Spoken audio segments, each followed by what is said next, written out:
Alexandre Ouizil, vous êtes sénateur Parti Socialiste de l'Oise, soyez le bienvenu. Jean-Philippe Dugouin-Clément, soyez le bienvenu également. Bonjour. Vous êtes vice-président de la région Île-de-France et maire de l'Union des démocrates et indépendants, l'UDI de Mennecy. Clémence Delabaume, vous êtes toujours à mes côtés, journaliste économique France Info. Antoine Comte, je vous accueille avec beaucoup de plaisir. Bonjour. Notre Anne. Journaliste politique France Info. L'année blanche, j'aimerais qu'on focalise là-dessus avec vous, autour de ce plateau, si vous le permettez.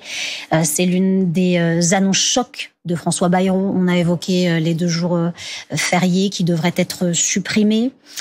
Et là, on en vient à cette année blanche. Ça veut dire le gel des prestations, en réalité, de l'allocation logement, des allocations sociales, des allocations handicap, le gel également des pensions de retraite, malgré l'inflation. Bon, encore une fois, qui va être, d'après vous, les plus impactés ? Les choses, de ce point de vue-là, elles sont en fait assez claires sur l'année blanche. C'est-à-dire que vous avez, en fait, la question, c'est qui vit des prestations sociales et qui a besoin des prestations sociales pour vivre. Si vous regardez les 10% des Français les plus pauvres, à 50%, leurs revenus sont constitués des prestations sociales. Si vous regardez les 20% les plus riches, à 3%, leurs revenus sont faits de prestations sociales. Donc c'est très simple, c'est une mesure qui, sous l'apparence d'avoir un effet général, cible les personnes les plus pauvres de la population. Donc il y a un choix qui est fait par François Bayrou avec cette année blanche, qui est en effet de cibler ces personnes. Et puis deuxième aspect de l'année blanche que vous n'avez pas mentionné, c'est sur l'impôt sur le revenu. C'est-à-dire que avec l'impôt sur le revenu, lorsque vous gelez les barèmes, l'imposition de tout le monde va augmenter puisque mécaniquement vous rentrez dans des barèmes supérieurs. Et puis surtout 600 000 personnes, c'était le chiffre de l'année dernière, donc je le reprends parce qu'à mon avis il n'a pas beaucoup bougé. L'OFCE dit 280 000. D'accord, sur cette année. D'accord. Bon, l'année dernière c'était 600 000. Oui, j'ai pris les chiffres du gouvernement. Je suis gentil, mais l'année dernière c'était 600 000 que disait le gouvernement. Vont rentrer, donc 300 000 sont l'OFCE, vont rentrer dans le barème, vont rentrer et vont se mettre à payer des impôts sur le revenu. Donc en fait il y a un choix clair qui est les pauvres, les malades, les actifs aussi, parce que vous mentionnez tout à l'heure les 2 journées de travail. C'est un choix qu'évidemment on partage pas. Est-ce que c'est une possibilité acceptable et équitable de votre point de vue ? L'année blanche, c'est pas que ça. C'est aussi le gel des dépenses des ministères, le gel de l'ensemble des dépenses de l'État. C'est une proposition qui est faite par le Premier ministre. Sauf le ministère de la Défense. Sauf la Défense, effectivement. On a la guerre qui est à nos portes et je pense que la question du réarmement et de l'autonomisation de notre pays et de l'Europe par rapport aux États-Unis et par rapport à la Russie, personne ne veut le remettre en question et personne n'en discutera sur le fond. Ce qui a été fait hier par le Premier ministre, c'est un exercice de courage. C'est ce qu'a fait François Fillon en 2007, il y a 18 ans, qui disait « Je suis Premier ministre d'un État qui est en faillite ».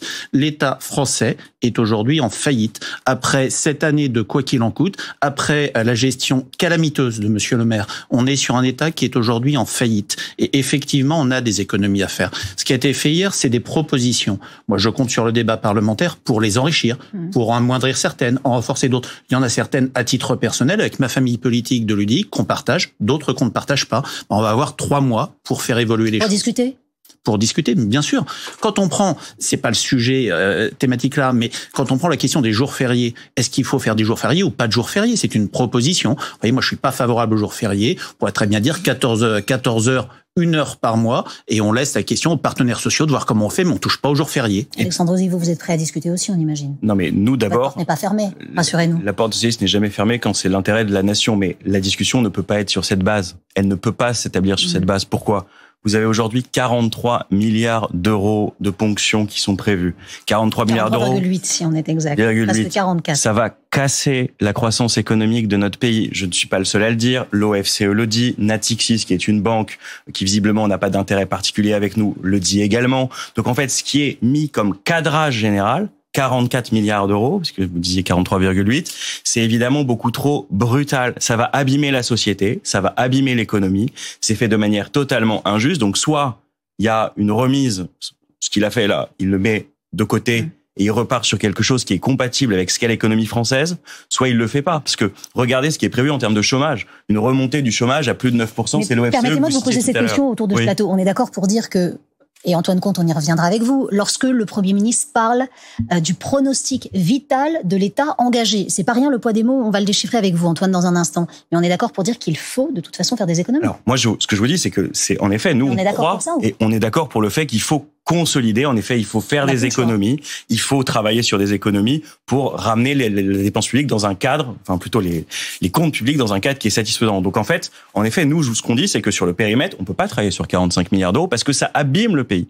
Donc travailler sur un périmètre à 20-25 milliards d'euros, là on peut comprendre. Et puis ensuite, le problème de l'année blanche, et c'est là où moi je rejoins pas l'analyse sur le courage, c'est que l'année blanche et cette manière d'essayer de dire on met des rabots, on met un fonctionnaire sur 3, sans aller se demander c'est quoi l'action publique qu'on veut. C'est quoi les endroits où on se dit qu'en effet, il faut que l'État soit fort et les endroits où on accepte de changer de situation. C'est pas fait du tout. C'est une volonté de dire. Moi, je vous donne un exemple très simple parce que vous avez cité François Fillon, je vais citer Nicolas Sarkozy qui lui faisait un fonctionnaire sur 2. Moi, là où je vis à Creil, un fonctionnaire sur 2, on a mis 8 ans à ce que les effectifs de police, c'est qu'en 2020 qu'ils ont retrouvé leur niveau quand Nicolas Sarkozy a quitté le pouvoir. Ça n'a aucun sens de faire des choses comme ça, de manière totalement aveugle. Ça n'a aucun sens. Et moins de 20% des fonctionnaires sont les fonctionnaires de police, de santé et de la défense. C'est-à-dire, si on parle du régalien, c'est moins de 20%. Donc, quand on dit un fonctionnaire sur 3, on peut parfaitement le faire sans toucher au régalien. C'est pas ce qui a été proposé hier. Mais on peut le faire. On peut le faire. Il y a la fonction publique hospitalière. Mais on peut le faire parfaitement sans toucher au régalien. Bon, par contre, on est d'accord pour dire qu'il faut faire des économies. Vous êtes d'accord pour dire cela aujourd'hui? Il faut travailler sur à la fois des recettes. Nous, ce qu'on a dit aussi, c'est beaucoup sur les recettes. La question, c'est qu'il faut restaurer les comptes. Ça, on est d'accord. Encore des impôts, alors? Ah, mais de toute manière, nous, notre analyse, si vous voulez, vous dites encore des impôts. J'aimerais juste qu'on revienne sur ce qui s'est passé pendant 7 ans. Pendant 7 ans, le résultat, ce qui s'est passé, c'est une baisse de 2 points de PIB des prélèvements fiscaux qui expliquent notre situation. C'est-à-dire que nous, quand on donne les clés du camion en 2017, le déficit, il est à 3,4%. Aujourd'hui, il est à 5,4%. C'est plus les mesures de crise. Il y en a plus de mesures de crise. C'est moins de 0,5% du PIB aujourd'hui. Donc, c'est les baisses d'impôts macronistes qui étaient faites avec une logique, la politique économique. On baisse les impôts. Comme on baisse les impôts, ça relance la croissance. Et comme la croissance produit des impôts, le cycle est vertueux. Bon. Ça n'a pas fonctionné. C'est ça la vérité. Antoine Comte, l'État, le pronostic vital, en tout cas, de l'État est engagé. C'est ce que dit le Premier ministre. En revanche, il revient sur un autre impôt, la contribution des plus riches. Ouais.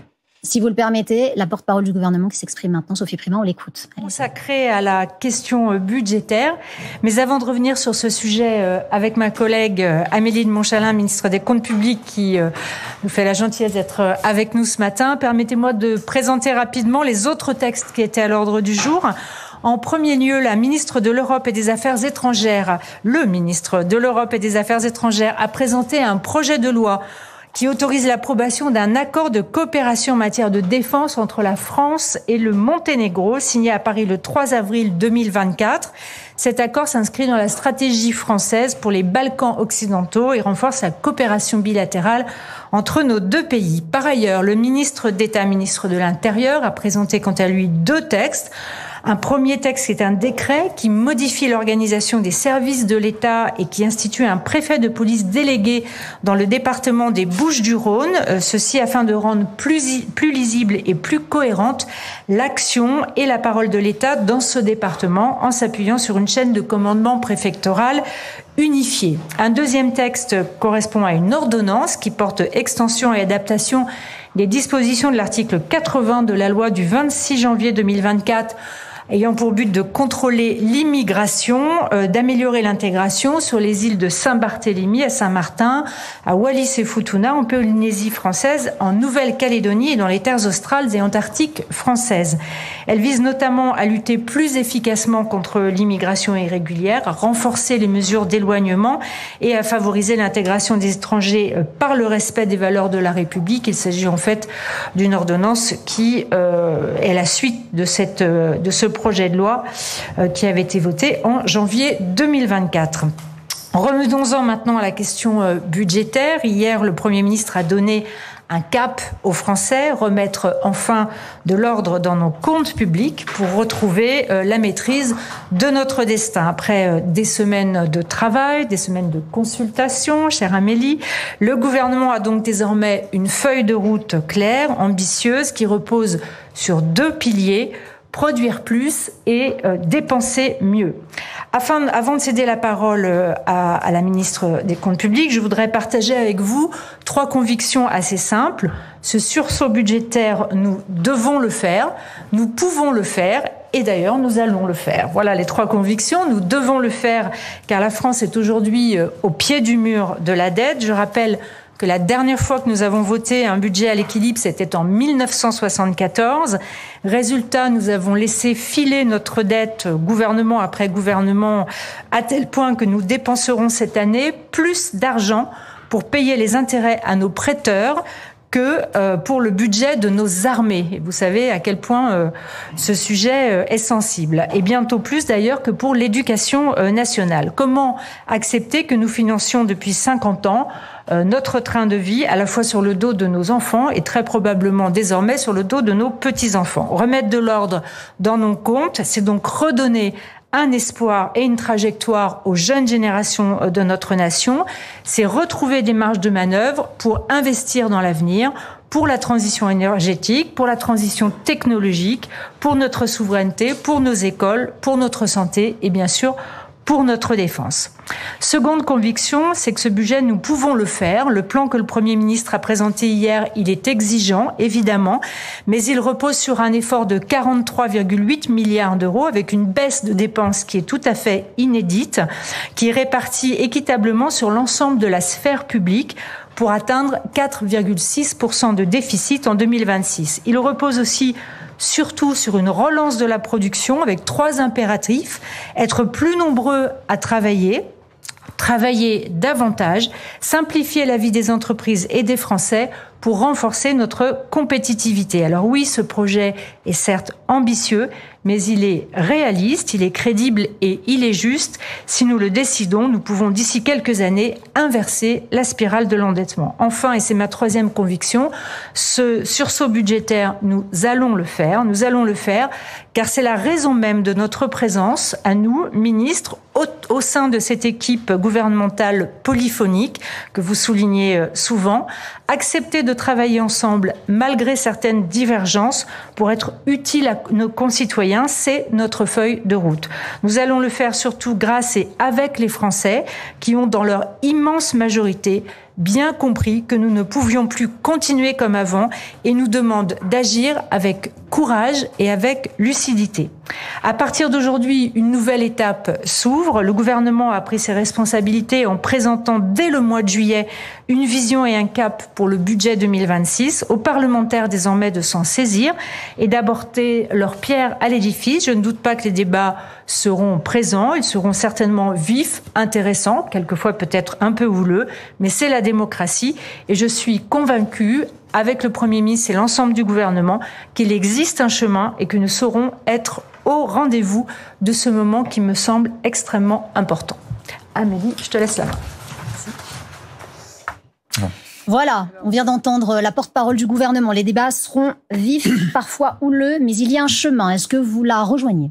Sur le périmètre actuel, il n'y a pas de chemin. Pour les socialistes, les choses, elles sont claires. C'est-à-dire que, je vous l'ai dit, nous, on ne sera pas les cautions de quelque chose qui va abîmer le pays, abîmer l'économie, créer du chômage supplémentaire. Donc, on est évidemment prêt à réfléchir à ce qu'est une consolidation efficace des comptes publics, parce qu'il y a un sujet de comptes publics, mais pour l'instant, il n'y a rien qui est fait pour nous. Je note un point qui est quand même... Pour vous, là, c'est un no-go, on n'y va pas. Là, sur ce qui est proposé, mais ce qui est sur le périmètre proposé, sur les montants proposés, ça n'existe pas pour nous. Lorsqu'elle dit c'est ambitieux, c'est réaliste et c'est juste, qu'est-ce que vous lui répondez ? Alors, c'est irréaliste. Tous les économistes qui aujourd'hui se prononcent dessus savent que la consolidation est beaucoup trop brutale et qu'elle va abîmer le pays.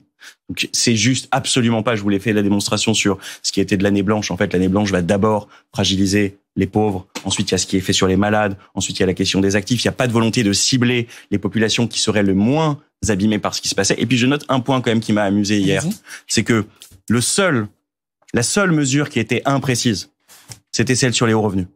La seule que je ne sais pas vous expliquer ce matin, que j'ai pas compris, on va en parler. C'est celle sur les hauts revenus. Ouais, on va en parler. Tout le reste, c'était clair. Un fonctionnaire sur 3, c'était clair. Le rabot sur les prestations sociales, c'était clair. La limitation des dépenses de l'État, c'est clair. Sur les hauts revenus, sur la contribution des plus riches, pour vous, ça resterait... il a dit, on renvoie au débat parlementaire. Juste une question pour vous. Vous êtes sénateur socialiste. Oui. Comment vous recevez les critiques venant de LFI contre donc le PS qui n'a pas censuré François Bayrou à l'époque en disant, si le PS avait censuré François Bayrou, peut-être qu'on n'aurait pas ce budget aujourd'hui?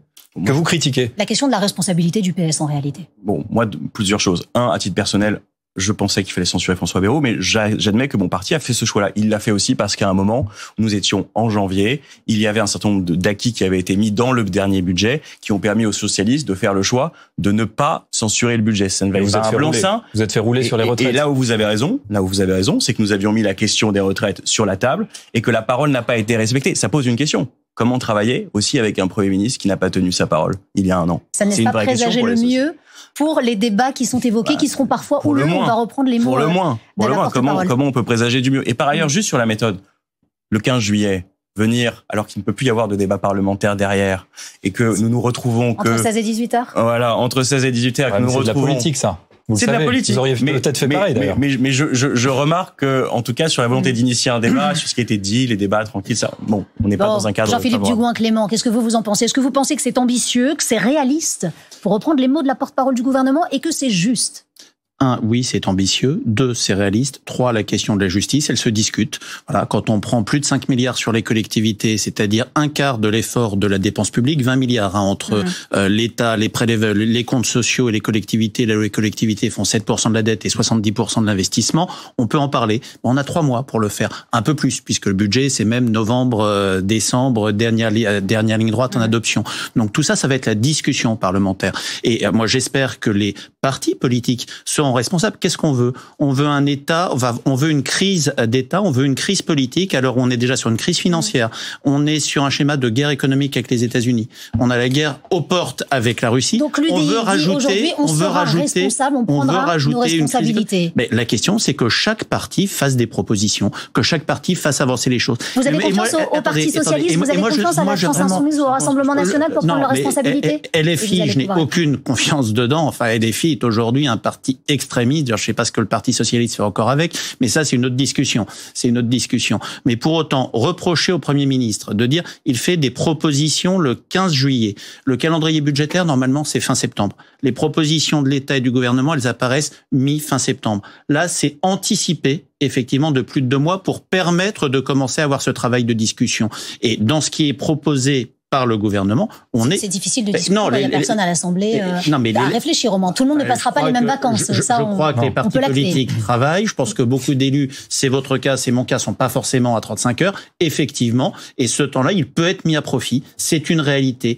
Et pour le coup, d'habitude, les lettres de cadrage, elles arrivent mi-fin septembre. Là, c'est une anticipation de plus de 2 mois qui permet d'avoir cette discussion. Après, chacun prendra le parti. Être responsable ou irresponsable. Moi, juste un point, parce que justement, je pense que c'est intéressant. Les mots sont forts. Être responsable ou irresponsable. Bien sûr, mais la responsabilité, ça se partage. Il faut être 2 pour danser. Juste un point sur ce que vous avez dit. Vous disiez 5 milliards pour les collectivités, c'est trop. On a vu Gérard Larcher ce matin dire non, en effet, il en faudrait 2.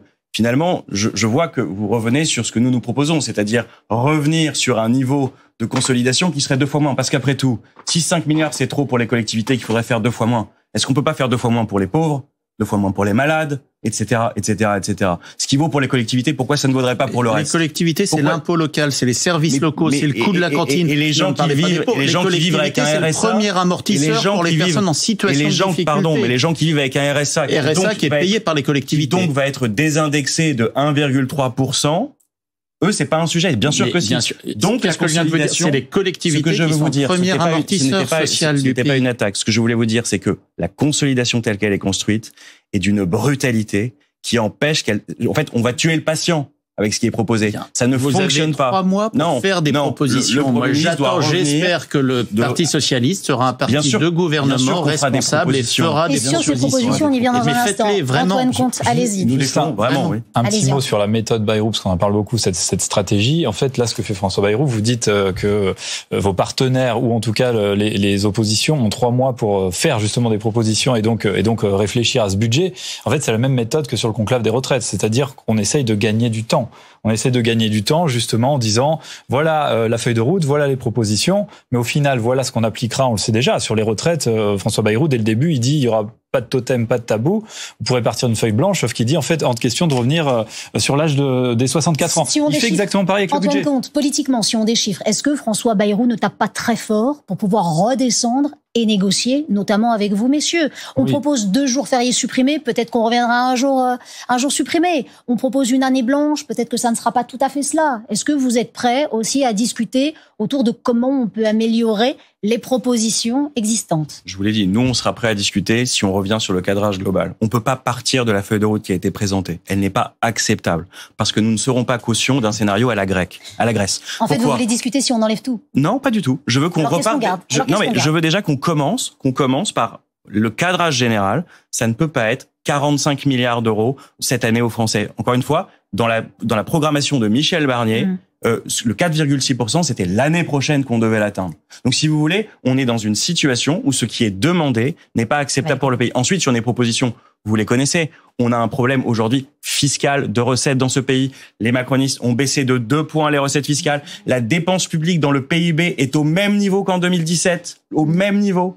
Mais elle est record. Les salaires, mais ça, c'est un choix de société et qu'on assume.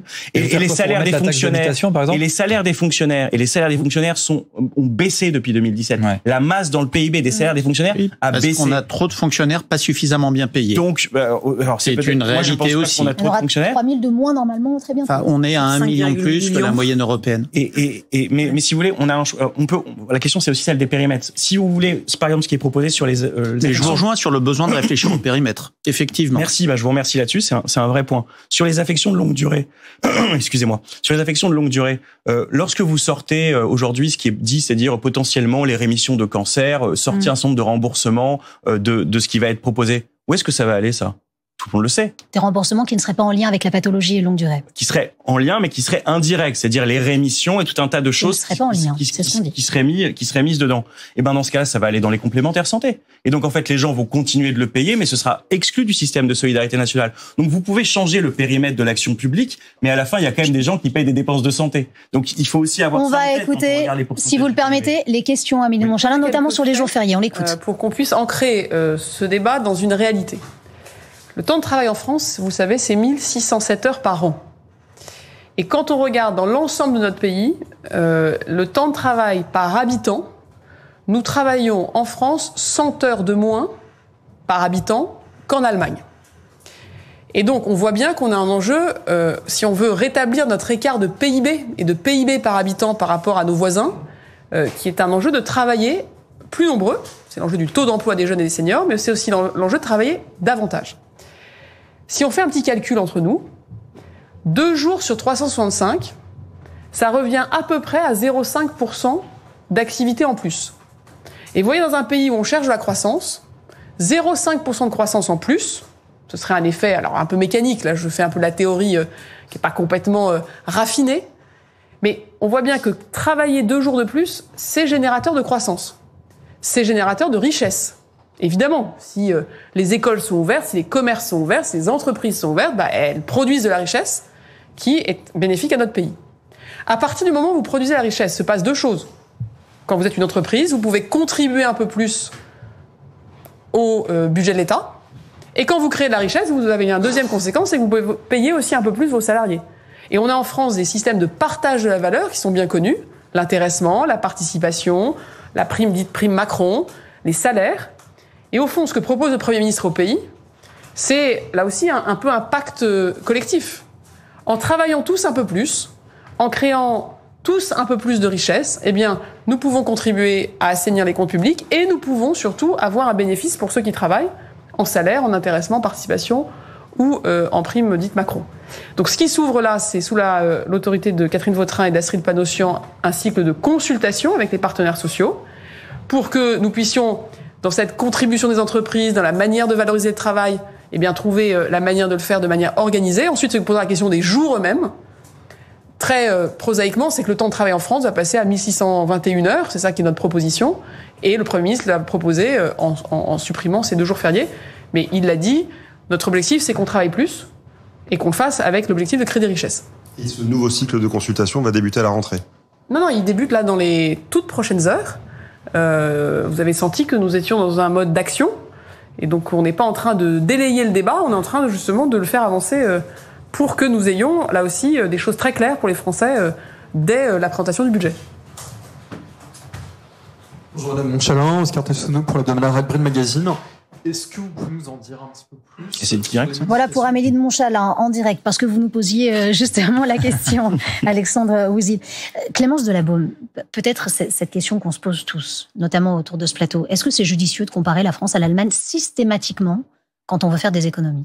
Ce qui est sûr, c'est que quand on compare la France à ses voisins, de manière générale, ce qu'on constate, c'est qu'on travaille moins que les autres. On travaille moins que les autres parce qu'on a les 35 heures, parce qu'on a plus de congés que les autres, parce que le taux d'emploi des seniors et le taux d'emploi des jeunes n'est pas très haut en France, et parce que on a un âge légal de départ à la retraite qui est plutôt plus bas que les autres. Donc pour toutes ces raisons, on travaille moins. Or, travailler plus, c'est vertueux pour les finances publiques parce que c'est plus de cotisations sociales dans les caisses de l'État, c'est plus de rentrées fiscales, et en même temps, c'est moins de dépenses sociales. Donc voilà, c'est vertueux pour les. Messieurs, on ne travaille pas assez dans le pays? Il faut travailler plus en France? Je pense qu'on a besoin de travailler plus. On dépense plus qu'ailleurs. C'est très bien. On a des amortisseurs sociaux plus forts. On travaille moins. Il faut relever un petit peu. Après, moi, je ne toucherai pas aux 2 jours fériés. Quel que soit le jour férié, on touche à un symbole. Dire, on laisse les partenaires sociaux, branche par branche, regarder comment on met 14 heures de plus annuellement. C'est quelque chose. Ça peut être 5 minutes par jour, une journée. Enfin, voilà. Mais pourquoi aller toucher à des symboles que sont les jours fériés? Il faut trouver une autre source pour ramener du travail dans le pays. Après, ça revient au même, le résultat est le même. Le résultat est le même. Au lieu d'être à 1607 heures, vous êtes à 1621 heures et vous ne touchez pas aux jours fériés. C'est 2 RTT de moins. Alexandre Ouzil.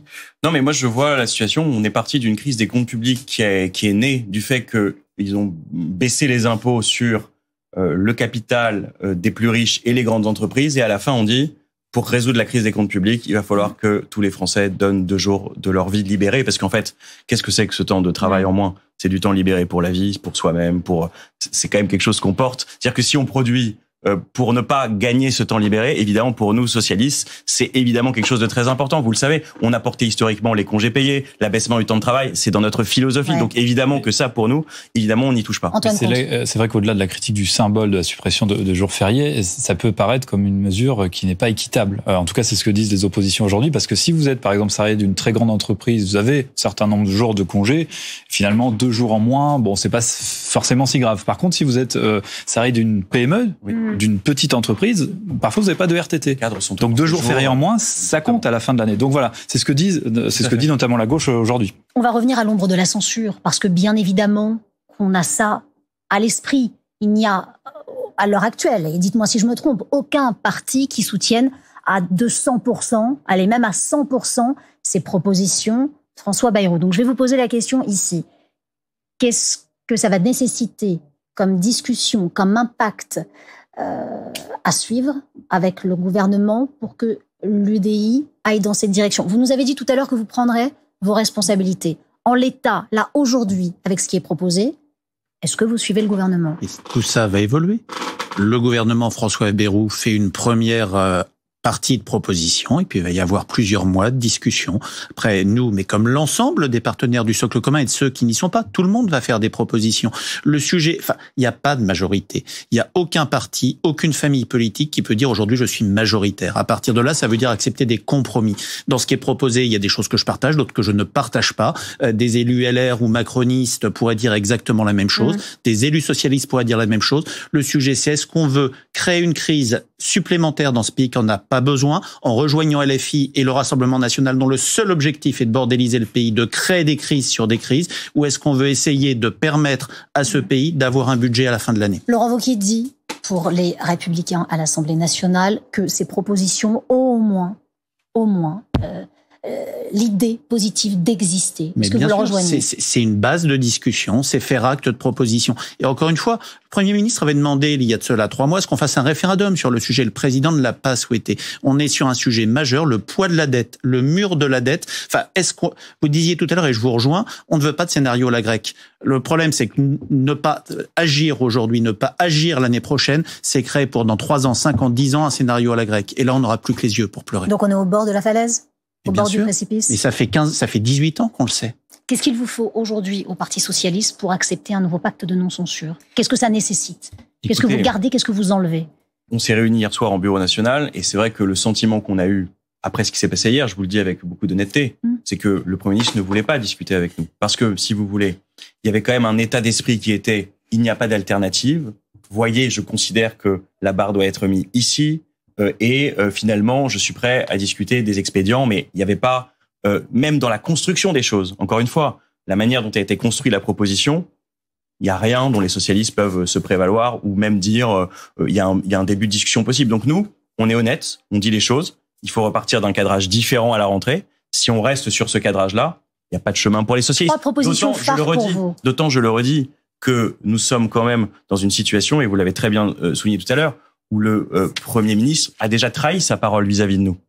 Donc, il y a un sujet aussi de travail avec ce Premier ministre. 3 propositions, 3 attentes concrètes. Peut-être sur le travail, parce que ça avait été évoqué, sur l'année blanche, sur les seniors. Nous allons en délibérer cet été, mais il y a pour nous des choses qui sont importantes. D'abord, en effet, sur l'effort porté, vous le savez, nous portons l'idée que les plus riches de ce pays, qui ont été les principaux bénéficiaires de la politique économique d'Emmanuel Macron, soient mis à contribution. Les choses, elles sont claires. Et ça sera le cas en partie. Pour l'instant, je n'en sais rien. Une enveloppe de 4 milliards d'euros sur le... L'année dernière, on a annoncé qu'Amélie de Montchalin a travaillé sur une mini-taxe Zuckman. Je ne l'ai toujours pas vue. C'est ce que j'avais voulu demander comme question. Si la taxe Zuckman venait dans ce budget-là, vous pourriez discuter ce pacte de non-censure ou pas? Si la taxe Zuckman venait, vu le rendement qu'elle a, ça veut dire qu'on pourrait mettre beaucoup d'autres choses. C'est 20 milliards, hein. Exactement. C'est-à-dire la moitié. Donc, ça veut dire qu'on pourrait mettre beaucoup d'autres choses à la poubelle, si je puis m'exprimer ainsi. Et donc, ça voudrait dire que ce serait une révolution complète dans ce que propose le Premier ministre. Donc, évidemment que si demain, le Premier ministre, ce sera pas le cas, qui l'a refusé il y a quelques jours et quelques semaines, disait que la taxe Zuckman c'était sur son chemin, évidemment que nous serions favorables, et nous sommes favorables à la taxe Zuckman. Soyons très précis. Si on parle ici d'une contribution des plus aisés, c'est peut-être qu'on a déjà balayé la taxe Zuckman. Peut-être. Juste dire ce que c'est la taxe Zuckman aussi, c'est un impôt plancher, 2% des patrimoines, c'est 1800 fortunes, hein, et ça rapporterait 20 milliards. C'est les patrimoines de plus de 100 millions d'euros. De plus de 100 millions d'euros. Exactement. Donc ça, qu'on comprenne bien, si la taxe Zuckman est reversée à ce budget, en tout cas si elle est présentée à l'automne dans le cadre de ce budget, vous pourriez ne pas censurer le gouvernement. Il y a un espace de discussion. Si vous avez une taxe Zuckman de 20 milliards d'euros qui permet d'éviter beaucoup de souffrance aux Français, évidemment qu'on va s'en saisir. Encore une fois, on est là pour nous, on réfléchit à ce qui est le plus juste, ce qui est le plus efficace économiquement, et en effet à éviter un scénario à la grecque, un scénario catastrophique pour les comptes publics qui serait une lente et continue dégradation qui manquerait à un incident de crédit.